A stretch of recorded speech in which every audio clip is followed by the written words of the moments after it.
Let's graph and find the properties of a circle centered at x equals 10 and y equals 1, with radius 8.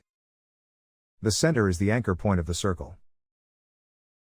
The center is at x equals 10, y equals 1. The radius is the distance from the center to the circle. Step out by the radius, right, left, up, and down. These 4 points sit on the circle.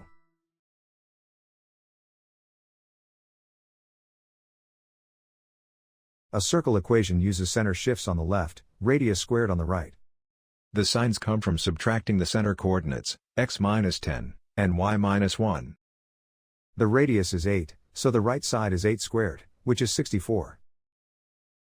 Now we derive the related properties from the radius.